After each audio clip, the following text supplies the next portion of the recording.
മോശയുടെ മുഖം പ്രകാശിച്ചു. കാരണം എന്താ? He was sitting with the Lord four 40 nights and 40 days without eating bread and drinking water. Police സ്റ്റേഷനിൽ ചെന്നൊരു അമ്മ കരഞ്ഞുകൊണ്ട് പറഞ്ഞു, പോലീസെ അവനെ വിടരുതേ, അവനെ അമ്മയും പെങ്ങൾ ആരാന്ന് പോലും അറിയത്തില്ല. ഇതെല്ലാം വായിക്കും അല്ലേ? എന്നിട്ട് 2 മിനിറ്റ് നമ്മളെന്ത് ചെയ്യും? ഓഹ് കഷ്ടമായി പോയി, എന്തോ ചെയ്യാനാ. പക്ഷെ അത് കഴിഞ്ഞാൽ നമുക്ക് വേദനയുണ്ടോ?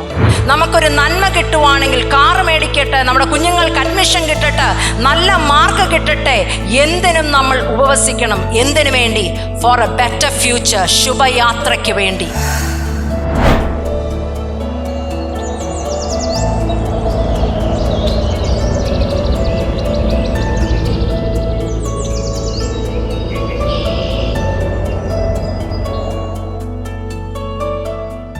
ഇന്നത്തെ നമ്മുടെ ചിന്തയ്ക്ക് ആധാരമായി എടുത്തിരിക്കുന്ന കുറിവാക്യം യെശയ്യാ പ്രവചനം 55-ാം അധ്യായത്തിൻ്റെ 8ഉം 9ഉം വാക്യങ്ങളാണ്.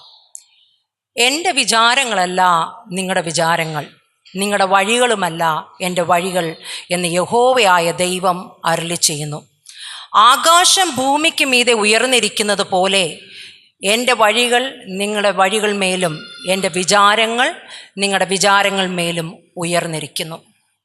ദൈവത്തിൻ്റെ വചനത്തെക്കുറിച്ച് നാം പഠിക്കുമ്പോൾ ദൈവവചനത്തെക്കുറിച്ച് ഇപ്രകാരമാണ് വിശുദ്ധ വേദപുസ്തകം രേഖപ്പെടുത്തിയിരിക്കുന്നത്.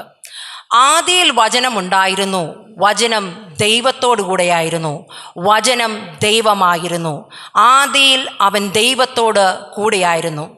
അവൻ മുഖാന്തരം സകലതും ഉളവായി, അവനെ കൂടാതെ ഉളവായത് ഒന്നും തന്നെയില്ല. അവനിൽ ജീവനുണ്ടായിരുന്നു, ജീവൻ മനുഷ്യൻ്റെ വെളിച്ചമായിരുന്നു. വെളിച്ചം ഇരുളിൽ പ്രകാശിക്കുന്നു, ഇരുളോ അതിനെ പിടിച്ചടക്കിയില്ല. ദൈവത്തിൻ്റെ വചനം ഇന്ന് നമ്മുടെ ഉള്ളറകളിൽ കോറിയിടുന്ന ഒരു ദിവസമായി തീരട്ടെ. ദൈവത്തിൻ്റെ വിചാരങ്ങളുടെ പ്രത്യേകത എന്താണ്? ദൈവത്തിൻ്റെ വഴികളുടെ പ്രത്യേകത എന്താണ്? ആകാശം ഭൂമിക്ക് മീതെ ഉയർന്നിരിക്കുന്ന പോലെ ദൈവത്തിൻ്റെ വഴികളും വിചാരങ്ങളും ഉയർന്നിരിക്കുന്നു. അതിനർത്ഥം നാം മനസ്സിലാക്കണ്ടേ, ദൈവത്തിൻ്റെ വഴികൾക്കെല്ലാം വലിയ വ്യത്യാസമുണ്ട് അല്ലേ? നമ്മുടെ വിചാരങ്ങൾക്കെല്ലാം വളരെയധികം ലിമിറ്റേഷൻസുമുണ്ട്. അതുകൊണ്ട് ആകാശം ഭൂമിക്ക് മീതെ ഉയർന്നിരിക്കുന്ന ദൈവത്തിൻ്റെ വചനങ്ങളെ ഓർത്ത് ഞാൻ ദൈവത്തെ മഹത്വീകരിക്കുന്നു. നമ്മുടെ വിചാരങ്ങൾക്ക് ഈ ദിനങ്ങളിൽ ഒരു മാറ്റം വേണം. നമ്മുടെ ചിന്തകൾക്ക് ഈ ദിനങ്ങളിൽ ഒരു മാറ്റം വേണം. നമ്മുടെ വിചാരങ്ങൾക്ക് ഒരു ഉയർച്ച പ്രാപിക്കുവാൻ, നമ്മുടെ വിചാരങ്ങളെ സ്വർഗത്തോട് അനുരൂപരാക്കുവാൻ ദൈവം ഈ നാളുകളിൽ സഹായിക്കട്ടെ. മനുഷ്യൻ്റെ വിചാരത്തിൻ്റെ പ്രത്യേകത എന്താണ്? ഒരു എക്സാമ്പിൾ പറയാം. 2 പേർ മീൻ പിടിക്കാൻ പോയി.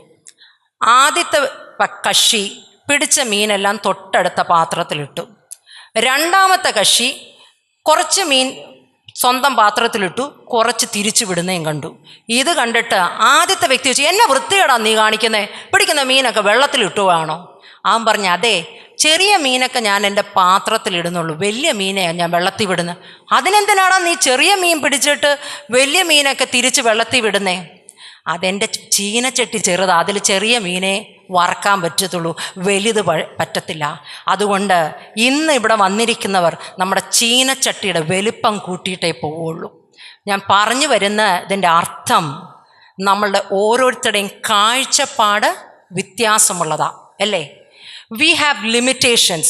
So we try to limit our God according to our knowledge, and we plan and do things according to our wishes. നമ്മൾ പരിധിയുള്ളവരാ. അതുകൊണ്ട് നാം ദൈവത്തെ നമ്മുടെ ജ്ഞാനത്താൽ പരിമിതിപ്പെടുത്തുന്നു. കൂടാതെ നമ്മുടെ ഇഷ്ടങ്ങൾക്കും ആഗ്രഹങ്ങൾക്കും അനുസരിച്ച് ദൈവം പ്രവർത്തിക്കണമെന്ന് നാം ആഗ്രഹിക്കുന്നു. വായിക്കാം ദാനിയേലിൻ്റെ പുസ്തകം 3-ാം അധ്യായത്തിൻ്റെ 17, 18, 19 വാക്യങ്ങൾ. ഞങ്ങൾ സേവിക്കുന്ന ദൈവത്തിന് ഞങ്ങളെ വിടുവിപ്പാൻ കഴിയുമെങ്കിൽ അവൻ ഞങ്ങളെ എരിയുന്ന തീച്ചുളയിൽ നിന്നും രാജാവിൻ്റെ കയ്യിൽ നിന്നും വിടുവിക്കും. അല്ലെങ്കിൽ ഞങ്ങൾ രാജാവിൻ്റെ ദേവന്മാരെ സേവിക്കയില്ല, രാജാവ് നിർത്തിയ സ്വർണബിംബത്തെ നമസ്കരിക്കുകയുമില്ല എന്നറിഞ്ഞാലും എന്നുത്തരം പറഞ്ഞു. അപ്പോൾ നെബൂഖദ്നേസറിന് കോപം മുഴുത്ത് ശദ്രക്കിൻ്റെയും മേശക്കിൻ്റെയും അബേദ്നെഗോവിൻ്റെയും നേരെ മുഖം മാറി. ചൂള പതിവായി ചൂട് പിടിപ്പിച്ചതിൽ 7 മടങ്ങ് ചൂട് പിടിപ്പിക്കാൻ അവൻ കൽപ്പിച്ചു. അവിടെ നാം വായിക്കുന്നത്, താൻ ഉണ്ടാക്കിയ സ്വർണബിംബത്തെ ആരാധിക്കില്ല എന്ന് പറഞ്ഞപ്പോൾ മുഖത്തിൻ്റെ ഭാവം മാറി അല്ലേ. കോപപരവശനായി രാജാവ് തീർന്നു. എന്നിട്ട് പറഞ്ഞു, ചൂളയുടെ ചൂട് തന്നെ കൂടുതലാ. അപ്പോൾ 7 മടങ്ങ് ചൂടെന്ന് പറഞ്ഞാൽ നമുക്ക് ചിന്തിക്കാവുന്നതിനും അപ്പുറമായ ഒരു ചൂട്. എന്നാൽ 26-ാം വാക്യത്തിൽ നാം വായിക്കുന്നത്, നെബൂഖദ്നേസർ എരിയുന്ന തീച്ചൂള വാതിക്കൽ അടുത്ത് ചെന്ന് അത്യുന്നതനായ ദൈവത്തിൻ്റെ ദാസന്മാരായ ശദ്രക്കെ, മേശക്കെ, അബേദ്നെഗോവേ പുറത്തു വരുവിൻ എന്ന് കൽപ്പിച്ചു. കോപം വന്ന് മുഖം മാറി 7 ഇരട്ടി ചൂട് കൂട്ടിയ പുള്ളി ഇപ്പം പറയുക, അത്യുന്നതനായ ദൈവത്തിൻ്റെ ദാസന്മാരെ. ചൂട് കൂട്ടി പ്രതിരോധിക്കാൻ ശ്രമിക്കുന്നവനെ കൊണ്ട് തന്നെ ദൈവം പറയിക്കും, അത്യുന്നതനായ ദൈവത്തിൻ്റെ ദാസനെ. എന്തുകൊണ്ട് അങ്ങനെ പറയാൻ കാരണം, 28 സമയക്കുറവുകൊണ്ട് ഞാൻ വേഗത്തിൽ പോവുകയാണ്. ആ പുരുഷന്മാരുടെ ദേഹത്തിന് തീ പിടിക്കാതെയും അവരെ തലമുടി കരിയാതെയും കാൽച്ചട്ടയ്ക്ക് കേടുപറ്റാതെയും അവർക്ക് തീയുടെ മണം പോലെയും തട്ടാതിരുന്നത് കൊണ്ട്, എന്തുകൊണ്ടാ? തീയുടെ മണം പോലും തട്ടിയില്ല അല്ലേ. 7 ഇരട്ടി ചൂട്ടിലാണ് വലിച്ചെറിഞ്ഞത്. എന്നാൽ തീയുടെ ഗന്ധകം പോലും തട്ടാതെ ദൈവം അവരെ കാത്തുകൊണ്ടാണ്. നമ്മുടെ ജീവിതത്തിലെല്ലാം പ്രതികൂലങ്ങളും പ്രയാസങ്ങളും വരുമ്പോൾ 7 ഇരട്ടി ചൂട് വർദ്ധിക്കുമ്പോഴും അതിൻ്റെ നടുവിൽ വന്ന് നമ്മളെ വിടുവിക്കാൻ കഴിയുന്ന ഒരു ശക്തമായ ദൈവമാണ് നമുക്കുള്ളതെന്ന് നാം മറന്നു പോകരുത്. നമ്മുടെ ദൈവത്തിനൊരു പ്രത്യേകതയുണ്ട്. ചൂട് കൂടുമ്പോൾ ചൂടിൻ്റെ അഗ്നിയിൽ വലിച്ചെറിയാതെ നമ്മളെ വിടുവിക്കാൻ കഴിയും. വലിച്ചെറിഞ്ഞാൽ അതിൻ്റെ നടുവിൽ ഇറങ്ങി വന്ന് നമ്മളെ വിടുവിക്കാൻ കഴിയുന്നൊരു ദൈവമാണ്. സിംഹത്തിൻ്റെ കുഴിയിൽ വലിച്ചെറിയാതെയും വിടുവിക്കാൻ കഴിയും. എന്നാൽ സിംഹത്തിൻ്റെ കുഴിയിൽ ഇറങ്ങേണ്ടി വന്നാൽ സിംഹത്തിൻ്റെ വായെ അടച്ച് വിടുവിക്കാൻ കഴിയുന്ന ഒരു ദൈവമാണ് നമ്മുടെ ദൈവമെന്ന് നാം മറന്നു പോകരുത്. എപ്രകാരമുള്ളവർക്ക് വേണ്ടിയാണ് ദൈവം ഇങ്ങനെ ചെയ്യുന്നത്? തീയുടെ ചൂട് 7 ഇരട്ടി കൂട്ടിയാലും സിംഹത്തിൻ്റെ വായ അടച്ച് വിടുവിക്കുന്നത് ആർക്ക് വേണ്ടിയാണ്? വായിക്കാൻ ദാനിയേലിൻ്റെ പുസ്തകം 9-ാം അധ്യായത്തിൻ്റെ 3-ാം വാക്യം. അപ്പോൾ ഞാൻ ഉപവസിച്ചും രട്ടെടുത്തും വെണ്ണീരിൽ ഇരുന്നും കൊണ്ട് പ്രാർത്ഥനയോടും യാചനകളോടും കൂടെ അപേക്ഷിക്കേണ്ടതിന് ദൈവമായ കർത്താവിലേക്ക് മുഖം തിരിച്ചു. ആർക്ക് വേണ്ടിയാ? ഉപവാസവും രട്ടെടുത്ത് മുഖം അന്വേഷിക്കുന്നവന് വേണ്ടിയാ അല്ലേ. ആർക്ക് വേണ്ടിയാ? മുഖം അന്വേഷിക്കുന്നവന് വേണ്ടിയാ ദൈവം ഇറങ്ങി വന്ന് പ്രവർത്തിക്കുന്നത്. എല്ലാവർക്കും വേണ്ടിയല്ല. ഉപവാസത്തിലും പ്രാർത്ഥനയിലും രട്ടിലും വീണിലും ഇരുന്ന് ദൈവമുഖം അന്വേഷിക്കുന്നതിന് വേണ്ടി. ഉപവാസത്തിന് പ്രാർത്ഥനയിൽ എന്താണ് പ്രത്യേകത? അല്ലെങ്കിൽ പ്രാർത്ഥനയിൽ ഉപവാസത്തിനുള്ള പ്രാധാന്യം എന്ത്? ആദ്യമായി, പ്രാർത്ഥനയിൽ ഉപവസിക്കുന്നവൻ ദൈവത്തെ അടുത്തറിയുന്നു. 2 ദിനവൃത്താന്തം 20-ാം അധ്യായത്തിൻ്റെ 3-ാം വാക്യം ഇപ്രകാരം പറയുന്നു, യഹോശാഫാത്ത് ഭയപ്പെട്ട് യഹോവയെ അന്വേഷിപ്പാൻ തക്കവണ്ണം യഹൂദയിലൊക്കെയും ഒരു ഉപവാസം പ്രസിദ്ധപ്പെടുത്തി. എന്തിനാ? യഹോവയെ അന്വേഷിപ്പാൻ തക്കവണ്ണം യഹൂദയിലൊക്കെയും ഒരു ഉപവാസം പ്രസിദ്ധപ്പെടുത്തി. ഉപവാസം 2 രീതിയിലാണുള്ളത്. 1 പേഴ്സണൽ ഫാസ്റ്റിംഗ്, 2 പ്രൊക്ലെയിംഡ് ഫാസ്റ്റിംഗ്. എന്താ? 1 പേഴ്സണൽ ഫാസ്റ്റിംഗ്, 2 പ്രൊക്ലെയിം ഫാസ്റ്റിംഗ്. ദൈവം നമ്മളെ സഹായിക്കുമ്പോഴെല്ലാം വ്യക്തിപരമായി നാം ദൈവസന്നിധിയിൽ ഉപവസിക്കണം. എന്നാൽ ദൈവസഭയുടെ നേതൃത്വത്തിൽ ഇരിക്കുന്ന ആരോടും എങ്കിലും ഒരു നിയോഗം കിട്ടിയാണ് ഒരു ഉപവാസം നിങ്ങൾ പ്രസിദ്ധപ്പെടുത്തണമെന്ന് പറഞ്ഞാൽ തീർച്ചയായിട്ടും നിങ്ങളൊരു ഉപവാസം പ്രസിദ്ധീകരിക്കപ്പെടണമെന്നാണ് ദൈവവചനം അനുശാസിക്കുന്നത്. നിങ്ങളുടെ നിയോഗം നിങ്ങൾ പൂർത്തീകരിച്ചേ മതിയാകുള്ളൂ. ഇവിടെ നമുക്ക് കാണാൻ പറ്റുന്ന വേറൊരു കാര്യം എന്താണ്? ഒരു യുദ്ധത്തിന് മേലുള്ള ജയമല്ല, ഒരു വിടുതലിന് വേണ്ടിയുള്ള ജയമല്ല, ഒരു പ്രശ്നത്തിന് പരിഹാരമായിട്ടല്ല ഇവിടെ ഉപവാസം യഹോശാഫാത്ത് പ്രശസ്തപ്പെടുത്തിയത്. അവിടെ വ്യക്തമായി പറയുന്നൊരു കാര്യമുണ്ട്, ദൈവത്തെ അന്വേഷിപ്പാൻ തക്കവണ്ണം അവനൊരു ഉപവാസത്തെ പ്രശസ്തപ്പെടുത്തി. എന്തിനു വേണ്ടിയാ? നമ്മളെ ദൈവത്തിങ്കിലേക്ക് അടുപ്പിക്കാൻ വേണ്ടി. വായിക്കാം ആവർത്തന പുസ്തകം 13-ാം അധ്യായത്തിൻ്റെ 2-3 വാക്യങ്ങൾ. ആവർത്തന പുസ്തകം 13-ാം അധ്യായം 2-3 വാക്യങ്ങൾ. അവർ കർത്താവിനെ ആരാധിച്ചും ഉപവസിച്ചും കൊണ്ടിരിക്കുമ്പോൾ ഞാൻ ബർന്നബാസിനെയും ശൗലിനെയും വിളിച്ചിരിക്കുന്ന വേലയ്ക്കായിട്ട് അവരെ എനിക്ക് വേർതിരിപ്പിൻ എന്ന് പരിശുദ്ധാത്മാവ് പറഞ്ഞു. എന്തിനു വേണ്ടിയാ? തൻ്റെ വേലയ്ക്ക് വേണ്ടി ശൗലിനെയും ബർന്നബാസിനെയും വേർതിരിപ്പാൻ പരിശുദ്ധാത്മാവ് പറഞ്ഞു. നമ്മുടെയൊക്കെ കുഴപ്പം എന്താണെന്നറിയാമോ? നമ്മൾ എന്തെങ്കിലും ദൈവവേലയ്ക്കാണെങ്കിൽ എന്ത് തന്നെ ആകട്ടെ, നമ്മൾ ഉപവസിക്കത്തുമില്ല, പ്രാർത്ഥിക്കുന്നുമില്ല, പരിശുദ്ധാത്മാവിൽ നിന്ന് കേൾക്കത്തില്ല. നമ്മൾ ചെയ്യുന്നത് അവനെ കൊള്ളാം, എല്ലാം പാടുന്നുണ്ടോ, ഇങ്ങി വന്ന് വർഷിപ്പ് ലീഡ് ചെയ്യുക, പെങ്കൊച്ചിനെ കൊള്ളാം, കുഴപ്പമില്ല, ദൈവോചനം പറഞ്ഞു, എന്നാൽ കത്രിമേശയ്ക്ക് ആ പുള്ളി വലിയ കുഴപ്പമില്ല, ആ പുള്ളി അങ്ങ് എടുത്തേര്, അല്ലേ, മിനിസ്ട്രി ഉണ്ട്, ആ ദൈവവേലയ്ക്ക് വരുന്നുണ്ടോ, താല്പര്യമുണ്ടോ, ഇങ്ങി വന്നേര് എന്നും പറഞ്ഞ് നമുക്കിഷ്ടമുള്ളവരെയൊക്കെ നമ്മളാക്കും. അതുകൊണ്ടാണ് ഞാൻ നേരത്തെ നിങ്ങളോട് പറഞ്ഞ്, we have limitations and we try to limit our God according to our knowledge and we do things and plan things according to our wishes. നമ്മുടെ ഇഷ്ടത്തിനനുസരിച്ചാണ് നാം പലപ്പോഴും ചെയ്യാം ഇന്നത്. വായിക്കാം 2 ശമൂവേലിൻ്റെ പുസ്തകം 6-ാം അധ്യായത്തിൻ്റെ 1-ാം വാക്യം. 2 ശമൂവേൽ 6-ാം അധ്യായത്തിൻ്റെ 1-ാം വാക്യം, 2-ാം വാക്യം. അനന്തരം ദാവീദ് ഇസ്രായേലിൽ നിന്ന് സകല വിരുദ്ധന്മാരുമായി 30,000 പേരെ കൂട്ടുവരുത്തി കെരൂബുകളുടെ മീതെ അധിവസിക്കുന്നവനായ സൈന്യങ്ങളുടെ യഹോവ എന്ന നാമത്താൽ വിളിക്കപ്പെട്ടിരിക്കുന്ന ദൈവത്തിൻ്റെ പെട്ടകം ബാലെ യഹൂദയിൽ നിന്ന് കൊണ്ടുവരേണ്ടതിനും. എന്തിനു വേണ്ടിയായിരുന്നു? ദൈവത്തിൻ്റെ പെട്ടകം കൊണ്ടുവരാൻ. ആരെ കൊണ്ടുവന്നാ പറഞ്ഞ്? 30,000 പേരെ. ആരാ? വിരുദ്ധന്മാർ എന്ന് വെച്ചാൽ കഴിവുള്ളവരെയാ തിരഞ്ഞെടുത്തല്ലേ. കഴിവില്ലാത്തവരെ വല്ലതും തിരഞ്ഞെടുത്തോ? നമ്മൾ ലോകപ്രകാരം എല്ലാം അങ്ങനെയാണ്, നമ്മൾ കഴിവുള്ളവരെയാ തിരഞ്ഞെടുക്കുന്നത്, അല്ലേ, നമ്മുടെ ഇഷ്ടങ്ങൾക്കനുസരിച്ച്. എന്നാൽ 6-ാം വാക്യം, അവർ നാക്കോവിൻ്റെ കളത്തിങ്കിലെത്തിയപ്പോൾ കാള വിരണ്ടതുകൊണ്ട് ഉസ കൈനീട്ടി ദൈവത്തിൻ്റെ പെട്ടകം പിടിച്ചു. അപ്പോൾ യഹോവയുടെ കോപം ഉസയുടെ നേരെ ജ്വലിച്ചു. അവൻ്റെ അവിവേകം നിമിത്തം അവിടെ വെച്ച് അവനെ സംഹരിച്ചു. അവൻ അവിടെ ദൈവത്തിൻ്റെ പെട്ടകത്തിൻ്റെ അടുക്കൽ മരിച്ചു. ശരിക്കും നമ്മളൊന്ന് ചിന്തിച്ചാലേ, പാവൂസ എന്തുവാ ചെയ്തത്, അല്ലേ? ദൈവത്തിൻ്റെ വിശുദ്ധമായ പെട്ടകം താഴെ പോരുതെന്ന് വെച്ച് പാവം ഒന്ന് കൈ നീട്ടിയതേ ഉള്ളൂ, അല്ല അത് വല്ല കുഴപ്പവും ചെയ്തോ? എന്നാൽ ആ നിമിഷം തന്നെ എന്ത് സംഭവിച്ചു? മരിച്ച് വീണു. ദൈവം വിളിച്ചവനും, കാരണം ദൈവത്തിൻ്റെ പ്രവൃത്തികൾക്ക് പ്രത്യേകതയുണ്ട്.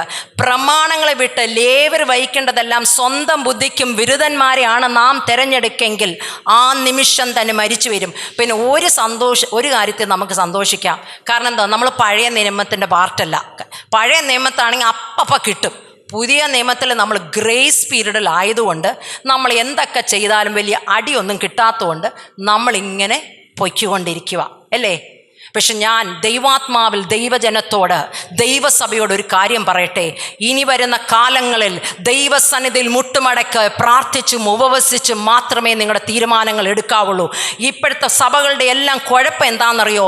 സ്വന്തം ബുദ്ധിയിലും സ്വന്തത്തിലും ആശ്രയിക്കുന്ന സഭകളാ പലതും. അതുകൊണ്ട് സംഭവിക്കുന്നത്, പരിശുദ്ധാത്മാവിൽ നിന്ന് അവർ കേൾക്കാത്തത് കൊണ്ട് ഐക്യത നഷ്ടപ്പെടുന്നു. യൂണിറ്റി ഇല്ല, ഡിസ്യൂണിറ്റിയാണ്. ഞാനെന്ന ഭാവം ആർക്കും താഴ്ന്നു കൊടുക്കാൻ പറ്റത്തില്ല. ഞാൻ എന്ന ഭാവം, ഞാൻ പറഞ്ഞു, ഞാൻ ചെയ്യിപ്പിച്ചു, എൻ്റെ ഇഷ്ടത്തിന് ചെയ്യണം, എല്ലാവരുടെയും ഇഷ്ടത്തിന് വെച്ച് പല സഭകളും കുട്ടി ദൈവങ്ങളായി പാസ്റ്റർമാർ മാറുന്നു, വ്യക്തികൾ മാറുന്നു. ആ വ്യക്തികളെ അനുസരിച്ച് വേണം. നമ്മൾക്ക് വേണ്ടത് പ്രോഗ്രാമുകളും പദ്ധതികളും അല്ല. ദൈവം എന്ത് ആഗ്രഹിക്കുന്നു? ദൈവത്തിൻ്റെ സഭയുടെ വളർച്ചയെക്കുറിച്ച് ചിന്തിക്കുന്നില്ല. ഈ നാളുകൾ അന്ത്യകാലമാ. നമ്മൾ ദൈവസന്നിധിയിൽ ഉപവസിച്ചും പ്രാർത്ഥിച്ചും ദൈവസഭയുടെ ഗ്രോത്തിന് വേണ്ടി ചിന്തിക്കണം. എന്തിനു വേണ്ട? ഉയരത്തിലെ ചിന്തിക്കാൻ വേണ്ടി ദൈവത്തിൻ്റെ കൃപ ഭാവിക്കുന്ന സഭയായി തീരണം. 5 5-fold മിനിസ്ട്രിയും നമ്മുടെ സഭയിൽ വെളിപ്പെടുന്ന രീതിയിലായിരിക്കണം. ദൈവജനം ആശ്വാസത്തിനായി വിടുതലിന് കടന്നു വരുന്ന സഭയായി തീരണം. എങ്ങനെയുള്ള സഭ? പ്രാർത്ഥിക്കുന്ന, ഉപവസിക്കുന്ന സഭയായി തീരണം. ഒരുക്കമുണ്ടോ നിങ്ങൾ ഓരോരുത്തരും?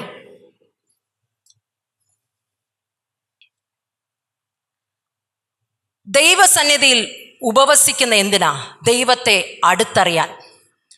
മോശ സിനായ് മലയിൽ 40 രാവും 40 പകലും ദൈവത്തോട് ഉപവസിച്ചു, അല്ലേ?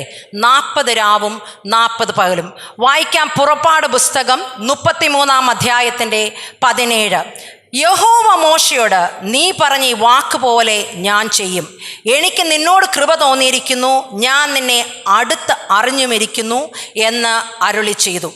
34-ാം വാക്യത്തിൻ്റെ 28. അവൻ അവിടെ ഭക്ഷണം കഴിക്കാതെയും വെള്ളം കുടിക്കാതെയും 40 പകലും 40 രാവും യഹോവയുടെ കൂടെ ആയിരുന്നു. 30-ാം വാക്യം. എല്ലാവരും മോശയെ നോക്കിയപ്പോൾ അവൻ്റെ മുഖത്തിൻ്റെ ത്വക്ക് പ്രകാശിക്കുന്നത് കണ്ടു, അല്ലേ? മോശ സിനായ് മലയിൽ ദൈവത്തോടൊപ്പമായിരുന്നു. താഴെ എത്ര പേരാ ഉണ്ടായിരുന്നേ? ഏകദേശം 25 ലക്ഷം പേർ, അല്ലെങ്കിൽ 1/4 ലക്ഷം പുരുഷന്മാർ. ഇതിൽ സ്ത്രീകളെയും കുഞ്ഞുങ്ങളെയും കൂട്ടിൽ അവർ താഴെ ഇരിക്കുക. പക്ഷെ മോശയുടെ പ്രത്യേകത എന്തായിരുന്നു? മോശയുടെ മുഖം മാറി, അല്ലേ? മോശയുടെ മുഖം പ്രകാശിച്ചു. കാരണം എന്താ? He was sitting with the Lord four 40 nights and 40 days without eating bread and drinking water. ദൈവത്തിൻ്റെ സന്നിധിയിൽ മോശ ഇരുന്നു. അതുകൊണ്ട് എന്താണ് നമ്മൾ 33-ൽ വായിക്കുന്നു? ദൈവം പറയുന്നതാണ് നമ്മൾ പലപ്പോഴും മനുഷ്യരോട് പറയുന്നത്. പക്ഷെ ദൈവമായ യഹോവ 33-ൽ പറയുന്ന വാക്യം, നീ പറഞ്ഞതുപോലെ ഈ വാക്ക് പോലെ ഞാൻ ചെയ്യും. ആരോടാ പറയുന്നത്? മോശ പറയുന്ന പോലെ ദൈവം ചെയ്യും. അതവിടുത്തെ വ്യത്യാസം.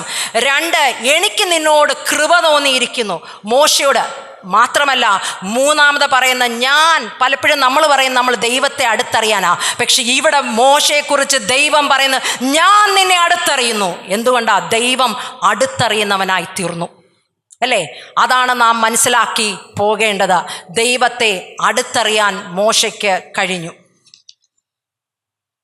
നാം എപ്രകാരമുള്ളവരായി തീരണമെന്ന് ചിന്തിക്കാം.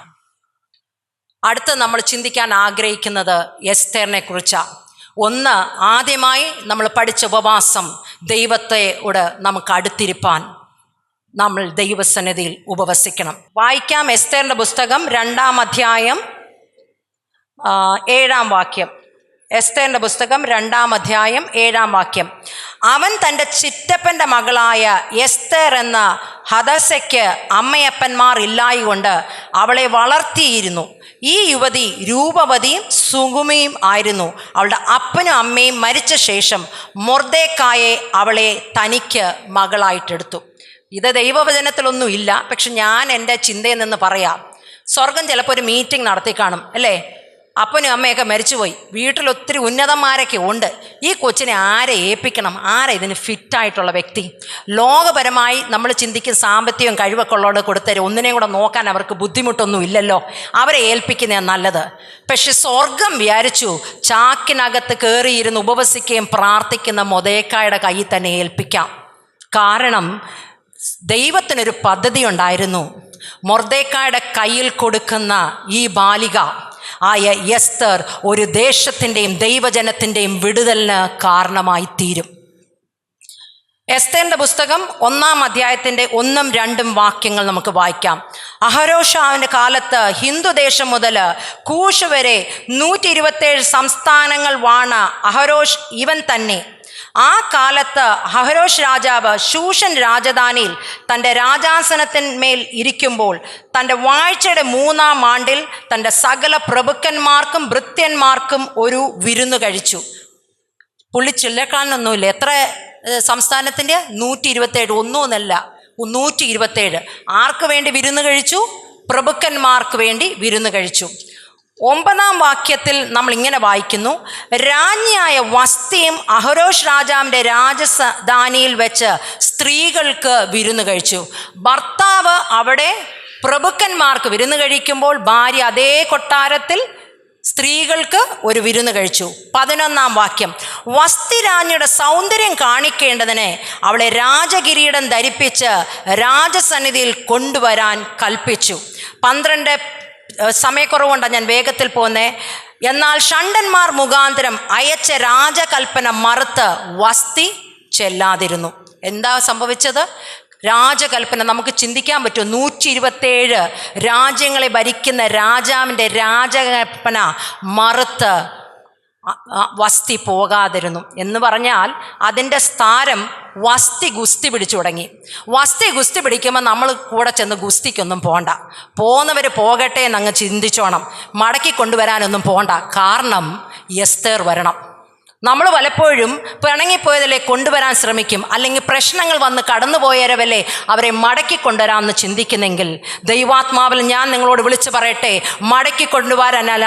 കാരണം ദൈവത്തിന് അതിലേറെ പദ്ധതിയുണ്ട്. എസ്തേർ വരുമെന്ന് ദൈവത്തിനറിയാം. ആര്? സാധാരണക്കാരിൽ സാധാരണയായ അപ്പനും അമ്മയും മരിച്ചുപോയ അനാഥ ബാലികയായ കൊണ്ട് എസ്തേറാക്കാൻ ദൈവത്തിന് പദ്ധതിയുണ്ട്. ഞാൻ വേറൊരു കാര്യം കൂടെ ദൈവജനത്തോട് വിളിച്ചു പറയട്ടെ. ദൈവാത്മാവിൽ ഇവിടെ ഇരിക്കുന്ന ചിലർ ചിന്തിക്കുന്നുണ്ടാവും, ഞാൻ എന്തിനു വേണ്ടി ഇവിടെ ഇരിക്കുന്ന, എന്തിനെ കൊണ്ടുവന്ന് എനിക്കൊന്നും മനസ്സിലാവുന്നില്ല, ഞാൻ വേറെ എവിടെയോ ഇരിക്കേണ്ടതായിരുന്നു, എന്തിനെന്നെ കൊണ്ടുവന്നെന്ന്. ഞാൻ ദൈവാത്മാവിൽ നിങ്ങളോട് വിളിക്കട്ടെ, ദൈവത്തിൻ്റെ പദ്ധതി നിറവേറ്റാൻ, നിങ്ങളെ ചിലത് പഠിപ്പിക്കാൻ. ജീവിതത്തിൽ പല സാഹചര്യങ്ങളിൽ കൂടെ പോകുമ്പോഴാണ് നാം പഠിക്കുന്നത്. എനിക്കൊരു കാര്യം നന്നായിട്ടറിയാം, എന്നെ ദൈവം ചില കാര്യങ്ങൾ പഠിപ്പിച്ചത് പല പ്രതികൂലങ്ങളിലൂടെയാണ്, അല്ലേ? ദൈവസന്നിധിയിൽ നാം ഇരിക്കുമ്പോൾ ദൈവം എടുത്തുപയോഗിക്കും. ഞാൻ ഇപ്പോഴും ഓർക്കാണ്, ദൈവാത്മാവിൽ നിറഞ്ഞ് ദൈവത്തിൻ്റെ വചനം ശുശ്രൂഷിക്കാൻ ദൈവം എനിക്ക് കൃപ തന്നപ്പോൾ എനിക്ക് എന്നെപ്പറ്റി തന്നെ അറിയാം, ഒരു കാര്യവും അറിഞ്ഞൂടാ. ഞങ്ങളുടെ അമ്മച്ചി അറിയാവുന്നവർ ഇവിടെ പലരും ഉണ്ട്. അമ്മച്ചിയുടെ വാക്ക് തന്നെ കേൾക്കാം. എനിക്ക് ഈ കൃപ ലഭിച്ച് ഞാൻ ദൈവവചനം ശുശ്രൂഷിക്കാൻ തുടങ്ങിയപ്പോൾ അമ്മച്ചിയും എൻ്റെ മോളും, കാര്യം ഞങ്ങളുടെ കുടുംബത്തിൽ ഞാൻ ഉള്ളത് ഈ വീക്ക്, ഞങ്ങളുടെ അമ്മച്ചിക്ക് നല്ലതായിട്ട് ദൈവവചനം അറിയാം. എൻ്റെ husband he is also very good in his word of God. എൻ്റെ മകളും, കാര്യം അമ്മച്ചി അതുപോലെ പഠിപ്പിച്ചുകൊണ്ടാണ്. അമ്മച്ചി ചിരിച്ചോണ്ട് പറഞ്ഞൊരു കാര്യമുണ്ട്, സുനുവിന് ദൈവവചനം പറയാൻ അറിയാമെങ്കിൽ കഴുത സംസാരിച്ചതെന്ന് പറഞ്ഞൊരു ഒരു കുഴപ്പമില്ല, അത് സത്യമാണ്. That is true.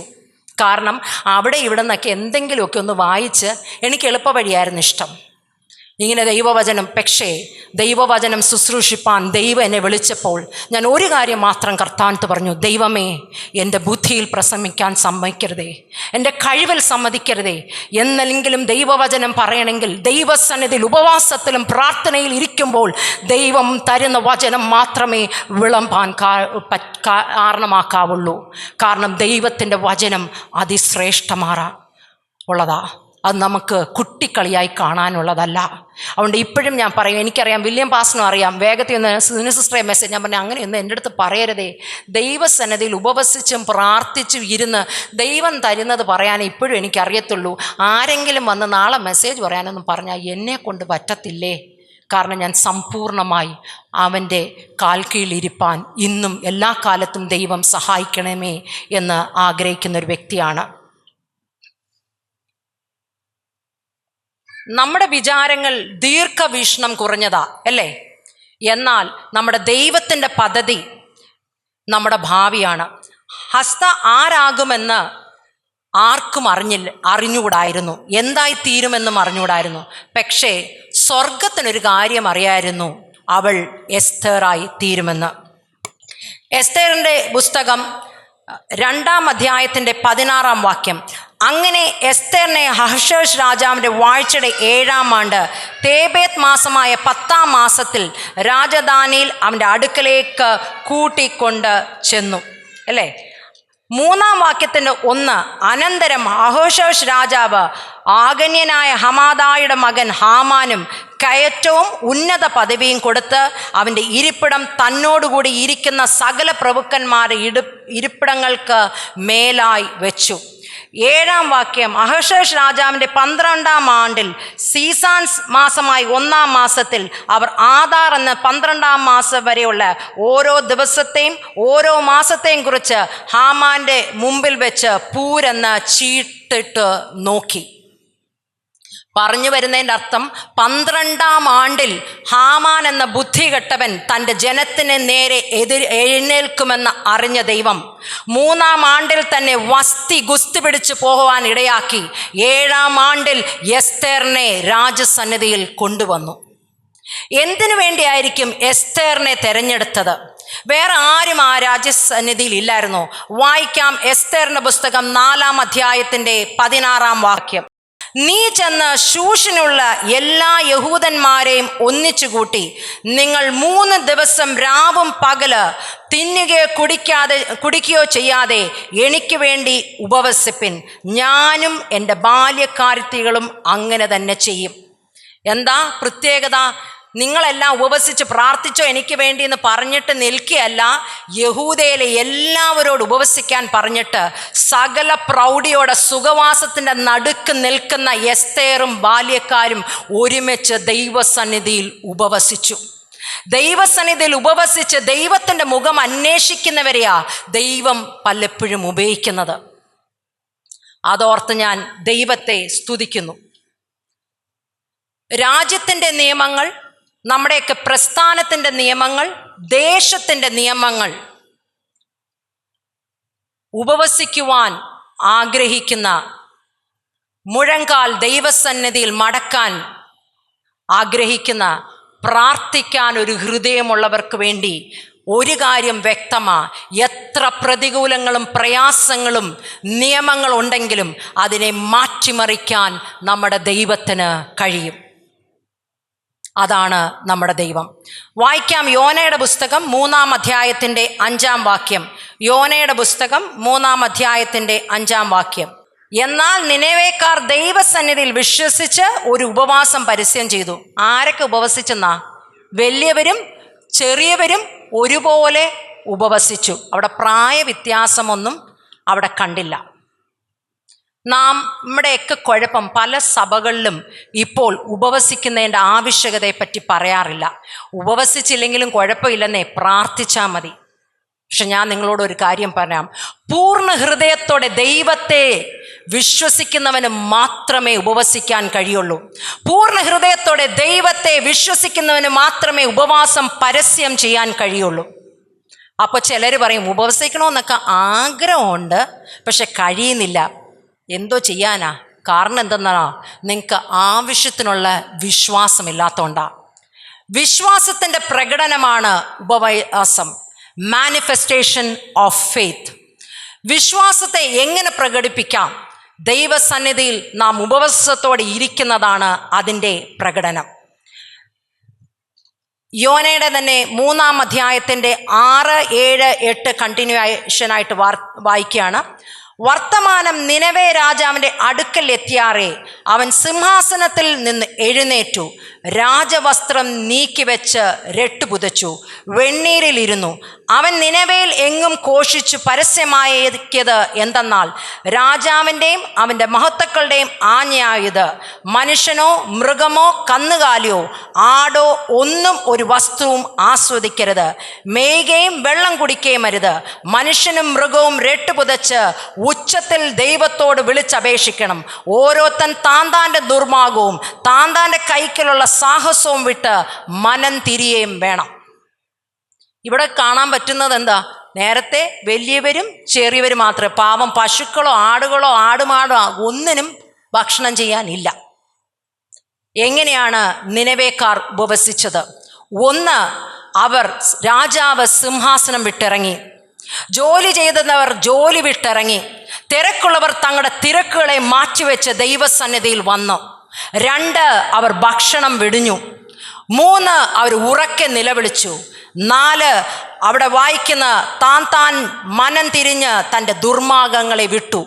തങ്ങളുടെ സാധാരണ റൂട്ട് മാപ്പൊക്കെ തിരിച്ച് ദൈവസന്നിധിയിൽ ഉപവസിച്ചു.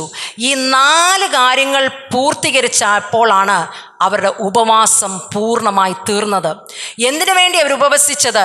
നമുക്കവിടെ വായിക്കാൻ കഴിയുന്നുണ്ട്. ദൈവം വീണ്ടും അനുതപിച്ച് നാം നശിച്ചു പോകാതെ, അതെ, ദൈവകോപം അവരിൽ നിന്ന് മാറിപ്പോകാൻ, ദൈവത്തിൻ്റെ കോപം അവരിൽ നിന്ന് മാറിപ്പോകാൻ വേണ്ടിയാണ് ഉപവാസം അവർ ആചരിച്ചത്. ദൈവസന്നിധിയിൽ നാം മാനസാന്തരപ്പെടുവാൻ ഒരുക്കമാണെങ്കിൽ നമ്മുടെ പാപങ്ങളെ ക്ഷമിക്കുന്ന ഒരു ദൈവമാണ്. ശരിക്കും നമുക്കൊരു മാനസാന്തരം വരണമെങ്കിൽ, നമ്മുടെ ഉള്ളറകൾ ക്യാരക്ടറിന് ചേഞ്ച് വരണമെങ്കിൽ ദൈവത്തിൻ്റെ സന്നിധിയിൽ ഉപവാസവും പ്രാർത്ഥനയും കൂടെ ഇരുന്നാലേ അത് സാധ്യമാവുകയുള്ളൂ. ഒരു ദേശത്തിൻ്റെ, നമ്മുടെ തന്നെ രാജ്യത്തിൻ്റെ ഒരു സംസ്ഥാനത്തിൽ ഭീകരമായ മതപീഡനം നടന്നു. 2 ജാതികൾ തമ്മിൽ ശക്തമായ പോരാട്ടം. അല്ലേ? ഒന്നിനു പുറകെ അങ്ങോട്ടും ഇങ്ങോട്ടും കൊലവിളി നടത്തി. സ്ത്രീകളെ പരസ്യമായി നഗ്നമായി റോഡിലൂടെ നടത്തി. പെൺകുഞ്ഞുങ്ങളെ ബലാത്കാരമായി പരസ്യമായി ബലാത്സംഗം ചെയ്യുന്നു. എന്തിനു പറയുന്നു? ന്യായപാലകരെ കയ്യിൽ നിന്ന് ആയുധങ്ങൾ പിടിച്ചു വാങ്ങി, അല്ലേ? ന്യായം പാലിക്കേണ്ടവർ നോക്കുകുത്തികളായി നിന്നു. പീഡനം സഹിക്കാതെ ദൈവജനം, അതിലേറെ പലരെയും ജയിലറകളിൽ അടച്ച് വല്ലാതെ പീഡിപ്പിച്ചു. എന്ത് ചെയ്യണമെന്നറിയാതെ ദൈവജനം മാസങ്ങളോളം നിലവിളിച്ചു.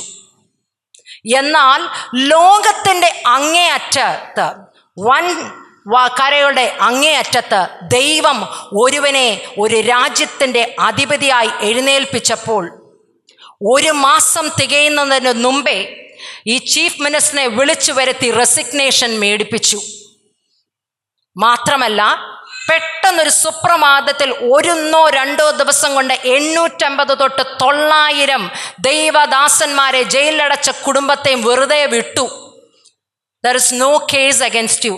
ഇനി നിങ്ങളുടെ പുറത്ത് കേസൊന്നുമില്ല, നിങ്ങൾക്ക് മടങ്ങിപ്പോകാം. ഒരു കാരണവും കാണിച്ചില്ല. നമ്മുടെ രാജ്യത്തെ സകലമാന പ്രതിപക്ഷ പാർട്ടികളും തലകുത്തി നിന്നിട്ടും ഇതിനൊരു പരിഹാരം കാണാൻ പറ്റിയില്ല, അല്ലേ? മാസങ്ങളോളം തലകുത്തി നിന്നു, പല പ്രകടനങ്ങൾ നടത്തിയെങ്കിലും കഴിഞ്ഞില്ല. എന്നാൽ 4 വൻകരകളുടെ അപ്പുറത്ത് നിന്ന് ദൈവം അവിടെ അധികാരത്തിൽ ഒരുവനെ കയറ്റി. എന്തിനാണെന്നറിയാവോ? ഇവിടുത്തെ അധികാരികളെ ചലിപ്പിക്കാൻ. ദൈവത്തിന് ഒരു രാജ്യത്തെ നിയമത്തെ മാറ്റാൻ ആ രാജ്യത്തിൻ്റെ അധികാരിയെ തന്നെ ഉപയോഗിക്കണമില്ലെന്ന് ഇതിൽ നിന്ന് വ്യക്തമായി. എത്ര ദൂരത്തെങ്കിലും ഒരു അധികാരിയെ എഴുന്നേൽപ്പിച്ചാലും മറു രാജ്യത്തെ കലാപത്തിനോ ഏതെങ്കിലും ഒരു പ്രശ്നത്തിന് പരിഹാരം തേടണമെങ്കിൽ ദൈവത്തിന് അത് സാധിക്കുമെന്ന് ഈ പ്രവൃത്തിയിലൂടെ ദൈവം തെളിയിച്ചു. ഉപവസിക്കുന്ന ഒരുവന് വേണ്ടി നിയമങ്ങളെ തിരുത്തുവാൻ, നിയമങ്ങളെ നീക്കിക്കളയാൻ നമ്മുടെ ദൈവത്തിന് കഴിയും. ഇന്ന് നാം എല്ലാം വളരെ ഈസി ആയിട്ട് ചിലപ്പോൾ വായിച്ചു പോകുന്ന വാർത്തകളുണ്ടല്ലേ, നമ്മുടെയൊക്കെ തൊട്ടടുത്ത. എന്തോ പറയാനാ, അവനാണെങ്കിൽ ചുറ്റിയ കൊണ്ട് വല്യപ്പനെയും വല്യമ്മയെ അടിച്ചു കൊന്നു, അമ്മയെ അടിച്ചു കൊന്നു, പെങ്ങളെ അടിച്ചു കൊന്നു. നമ്മളൊക്കെ കുറച്ച് നേരം വായിക്കും. പിന്നെ ആണെങ്കിൽ പറയാൻ വേണ്ട, ഇപ്പം ഡ്രഗ്സ് ഉണ്ട് അങ്ങ് കൂടുതലായി. എല്ലാ പിള്ളേരും ആകെ ഡ്രഗ്സ്. വായിച്ചായിരുന്നു, പോലീസ് സ്റ്റേഷനിൽ ചെന്നൊരു അമ്മ കരഞ്ഞുകൊണ്ട് പറഞ്ഞു, പോലീസെ അവനെ വിടരുതേ, അവനെ അമ്മയും പെങ്ങൾ ആരാന്ന് പോലും അറിയത്തില്ല. ഇതെല്ലാം വായിക്കും, അല്ലേ? എന്നിട്ട് 2 മിനിറ്റ് നമ്മളെന്ത് ചെയ്യും? കഷ്ടമായി പോയി, എന്തോ ചെയ്യാനാ. പക്ഷെ അത് കഴിഞ്ഞാൽ നമുക്ക് വേദനയുണ്ടോ? എന്നാൽ നിങ്ങൾ ചിന്തിച്ചുണ്ടോ, ഇതേ അനുഭവം നമ്മുടെ ഭവനങ്ങളിൽ, നമ്മുടെ കുടുംബങ്ങളിൽ നിന്നാൽ നമ്മൾ വെറുതെ ഇരിക്കുമോ? നമ്മളിത് ലാഘവമായി കാണുമോ? ഇപ്പം പറയുന്ന സ്റ്റഡീസ് എന്താണെന്നറിയോ? ഒരിക്കൽ പോലെ എടുത്താൽ അത് അവരുടെ ബ്രെയിനെ അഫക്റ്റ് ചെയ്യും. നമ്മൾ വായിച്ചല്ലോ, വെറും 4 വയസ്സുള്ള കുഞ്ഞിന് ഇത് കലർത്തി അതിന് കൊടുത്തു, അല്ലേ? പിഞ്ചു കുഞ്ഞുങ്ങൾ, എന്തെന്ന് പോലും അറിയാത്തവർക്ക് മുട്ടായിലും ജ്യൂസിലും ഇത് കൊടുക്കുമെങ്കിൽ നിങ്ങൾക്കാർക്കും അറിയാത്തൊരു കാര്യം കൂടെ പറയാം.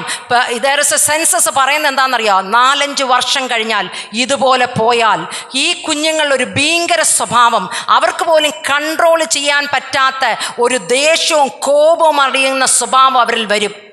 ഇന്ന് ഭവനത്തിലാണ് സംഭവിക്കുന്നെങ്കിൽ നാളെ 6 ഭവനത്തിൽ അവർ കയറി അടിക്കും. നമുക്ക് ഉറങ്ങാൻ പറ്റത്തില്ല. ആർക്ക് എപ്പം സംഭവിക്കുന്ന അറിയത്തില്ല. ലാഘവത്തിൽ ഇരിക്കാനുള്ള സമയമല്ല. ജനം ദൈവസഭയിൽ ഒരുമിച്ച് ഉപവസിക്കുവാനും പ്രാർത്ഥിക്കുവാനുള്ള സമയമാണ്. ഇതിന് മാറ്റം സംഭവിക്കുവാൻ കഴിയുമോ? വായിക്കാം. ദാനിയേലിൻ്റെ പുസ്തകം 6-ാം അധ്യായത്തിൻ്റെ 26-ാം വാക്യം. ദാനിയേലിൻ്റെ പുസ്തകം 6-ാം അധ്യായത്തിൻ്റെ 26-ാം വാക്യം. അവൻ ജീവനുള്ള ദൈവവും എന്നേക്കും നിലനിൽക്കുന്നവനും അവൻ്റെ രാജ്യത്വം നശിച്ചു പോകാത്തതും അവൻ്റെ ആധിപത്യം അവസാനം വരാത്തതും ആകുന്നു. അവൻ രക്ഷിക്കുകയും വിടുവിക്കുകയും ചെയ്യുന്നു. എന്താ ഇവിടെ പറഞ്ഞിരിക്കുന്നത്? അവൻ്റെ ആധിപത്യം അവസാനം വരാത്തതും ആകുന്നു, അല്ലേ? അവൻ രക്ഷിക്കുകയും വിടുവിക്കുകയും ചെയ്യുന്നു. ദാവീദ് രാജാവ് രേഖകളും കൽപ്പനകളും മാറ്റി എഴുതുന്നെന്നാണ് ദാനിയേലിൻ്റെ പുസ്തകത്തിൽ രേഖപ്പെടുത്തിയിരിക്കുന്നത്. നമുക്ക് വേണ്ടി രേഖകൾ മാറ്റി എഴുതുവാൻ, നമ്മുടെ സിസ്റ്റത്തിനൊരു മാറ്റം സംഭവിക്കുവാൻ, നമ്മുടെ കുഞ്ഞുങ്ങളുടെ ഇടയിൽ ഒരു വിടുതൽ സംഭവിക്കുവാൻ, നമ്മുടെ ദേശത്തിന് വിടുതൽ സംഭവിക്കുവാൻ നമ്മുടെ ദൈവത്താൽ കഴിയും. അടുത്ത ഞാൻ നിങ്ങളായിട്ട് ഷെയർ ചെയ്യാൻ ആഗ്രഹിക്കുന്ന എസ്രായുടെ പുസ്തകം 8-ാം അധ്യായത്തിൻ്റെ 21-ാം വാക്യം നിന്നാണ്. എസ്രായുടെ പുസ്തകം 8-ാം അധ്യായത്തിൻ്റെ 21.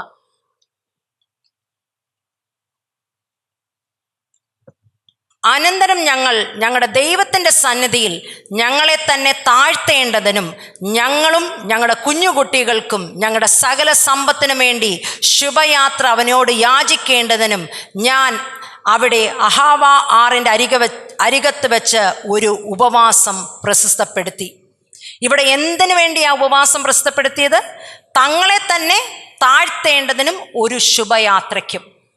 ഇവിടെ നമുക്ക് കാണാൻ കഴിയുന്നത് വളരെ വലിയ പ്രതികൂലത്തിൻ്റെ നടുവിലോ പ്രയാസത്തിൻ്റെ നടുവിലോ വിടുതലിനോ വേണ്ടിയല്ല അവർ ഉപവസിച്ചത്.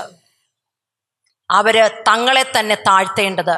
നമ്മുടെ ജീവിതത്തിൽ ദൈവം നമുക്ക് അനുഗ്രഹങ്ങളും നന്മകളും തരുമ്പോഴും നാം ഉപവസിക്കുന്നവരായിത്തീരണം. നമ്മുടെ ഭവനങ്ങളിൽ ഒരു വിവാഹം നടക്കുവാണെങ്കിൽ നമ്മൾ ഉപവസിക്കണം. നമ്മുടെ കുഞ്ഞുങ്ങൾക്കൊരു ജോലി ലഭിക്കുവാണെങ്കിൽ നമ്മൾ ഉപവസിക്കണം. നമുക്കൊരു നന്മ കിട്ടുവാണെങ്കിൽ, കാറ് മേടിക്കട്ടെ, നമ്മുടെ കുഞ്ഞുങ്ങൾക്ക് അഡ്മിഷൻ കിട്ടട്ടെ, നല്ല മാർക്ക് കിട്ടട്ടെ, എന്തിനും നമ്മൾ ഉപവസിക്കണം. എന്തിനു വേണ്ടി? ഫോർ എ ബെറ്റർ ഫ്യൂച്ചർ, ശുഭയാത്രയ്ക്ക് വേണ്ടി അല്ലേ? ശുഭയാത്രയ്ക്ക് വേണ്ടി നാം ഉപവസിക്കുന്നവരാകണം. ഉപവസിക്കുന്ന ഒരുവൻ്റെ ഭാവിക്കും തലമുറയ്ക്കും സമ്പത്തിനും ആത്മീയ അനുഗ്രഹങ്ങൾക്കും ഒരിക്കലും ഒരു കുറവും വരില്ല. അവർ എല്ലാ കാലത്തും അനുഗ്രഹിക്കപ്പെട്ടവരാകും. ഇന്ന് നമ്മുടെ കുഞ്ഞുങ്ങൾ പലപ്പോഴും നല്ല മിടുക്കരും കഴിവുള്ളവരും അല്ലേ, വലിയ കുഴപ്പമൊന്നും ഇല്ലാത്ത കുഞ്ഞുങ്ങളാണ് അല്ലേ. നമ്മളപ്പോൾ വിചാരിക്കും, മറ്റുള്ളവരെ പോലെ ഒന്നും അല്ലല്ലോ, പഠിപ്പിച്ചതെല്ലാം നോക്കി ആർക്കും ഒരു തലവേദനയൊന്നും ഇല്ലാതെ നല്ല കുഞ്ഞുങ്ങളാണ് കാണുമ്പോൾ അല്ലേ നമുക്ക് സന്തോഷം.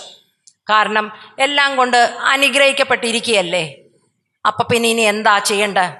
പലപ്പോഴും നാം നമ്മുടെ ബുദ്ധിമുട്ടുകളിലും പ്രയാസങ്ങളിലും ഭാരങ്ങളിലും ദൈവസന്നിധിയിൽ ഉപവസിക്കുകയും പ്രാർത്ഥിക്കുകയും ചെയ്തവരാ. പക്ഷേ നമ്മൾ എത്ര പേർ നമുക്ക് ദൈവത്തിൽ നിന്ന് നന്മ ലഭിക്കുമ്പോൾ ഉപവസിക്കും? ദൈവത്തിൽ നിന്ന് നന്മ ലഭിക്കുമ്പോൾ എത്ര പേർ ഉപവസിക്കും?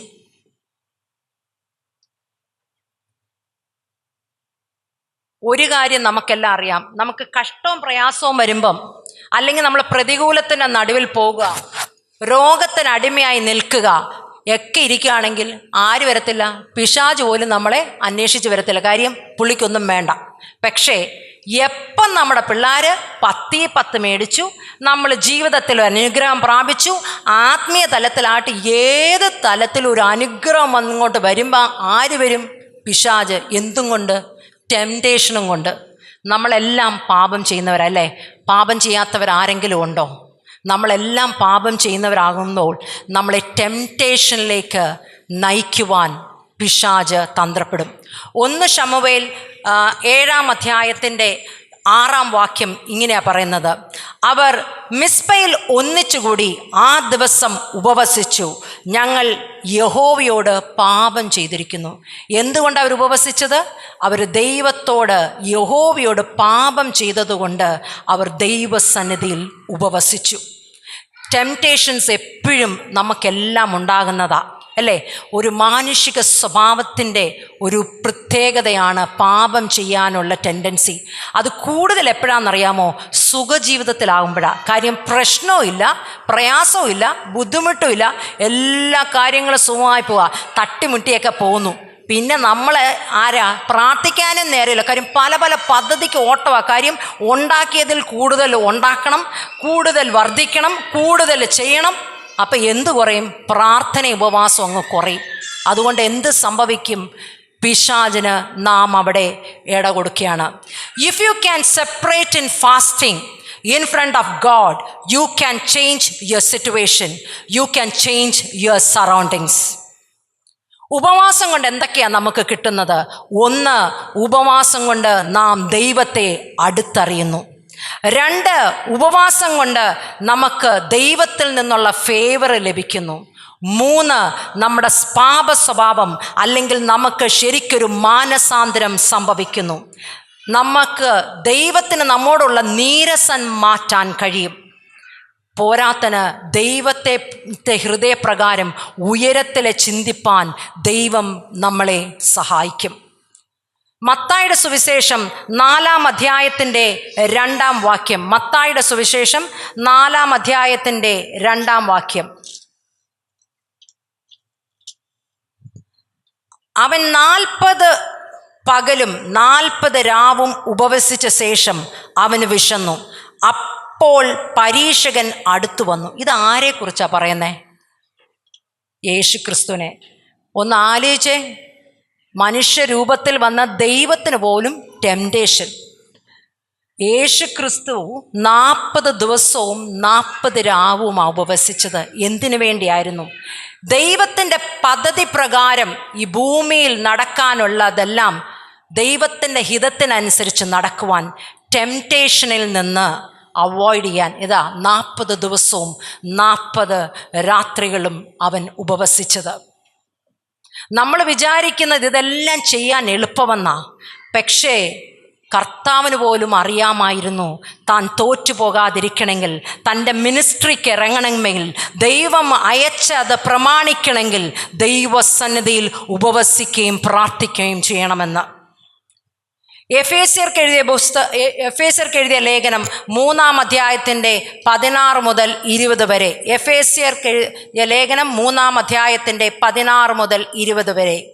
അവൻ തൻ്റെ മഹത്വത്തിൻ്റെ ധനത്തിനൊത്തവണ്ണം അവൻ്റെ ആത്മാവിനാൽ നിങ്ങളുടെ അകത്തെ മനുഷ്യനെ സംബന്ധിച്ച് ശക്തിയോടെ ബലപ്പെടേണ്ടതിനും ക്രിസ്തു വിശ്വാസത്താൽ നിങ്ങളുടെ ഹൃദയങ്ങളിൽ വസിക്കേണ്ടതിനും വരം നൽകണം എന്നും നിങ്ങൾ സ്നേഹത്തിൽ വേരൂന്നി അടിസ്ഥാനപ്പെട്ടവരായി വീതിയും നീളവും ഉയരവും ആഴവും എന്ത് എന്ന് സകല വിശുദ്ധന്മാരോടുകൂടെ ഗ്രഹിപ്പാനും പരിജ്ഞാനത്തെ കവിയുന്ന ക്രിസ്തുവിൻ്റെ സ്നേഹത്തെ അറിയുവാനും പ്രാപ്തരാകാനും ദൈവത്തിൻ്റെ എല്ലാ നിറവിനോളം നിറഞ്ഞു വരികയും വേണം എന്ന് പ്രാർത്ഥിക്കുന്നു. അല്ലേ? ഇവിടെ എന്താ പറഞ്ഞത്? ഉപവസിക്കുന്നവൻ്റെ ഹൃദയദൃഷ്ടികൾ പ്രകാശിക്കാൻ തുടങ്ങും. നാം എന്ന അത് കുറയും. എന്നിട്ട് നമ്മുടെ അകത്തെ മനുഷ്യൻ ശക്തിപ്പെടാൻ തുടങ്ങും. ഉപവാസത്തിൻ്റെ ഏറ്റവും വലിയ അനുഗ്രഹം എന്താണെന്ന് പറയുന്നത് എന്നറിയാമോ?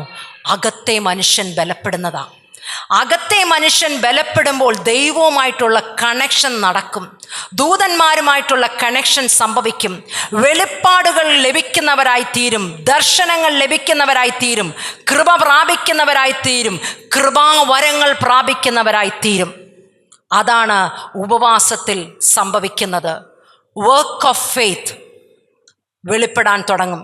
വിശ്വാസത്തിൻ്റെ ഉപരി തലമാണ് വീര്യം എന്ന് പറയുന്നത്. വിശ്വാസത്താൽ ദൈവം വിളിച്ച ഒരുവനെ വീര്യം പ്രവർത്തിക്കുവാൻ കഴിയത്തുള്ളൂ. അതുകൊണ്ടാണ് ദൈവവചനം പറയുന്നത്, the Lord shall prove you, the Lord shall start manifesting through you. നീ ആര് എന്ന് ലോകത്തിന് ദൈവം നിന്നിലൂടെ, എൻ്റെ കൃപ എന്തെന്ന് നിന്നിലൂടെ വെളിപ്പെടുത്താൻ തുടങ്ങും. Who are you in the Lord?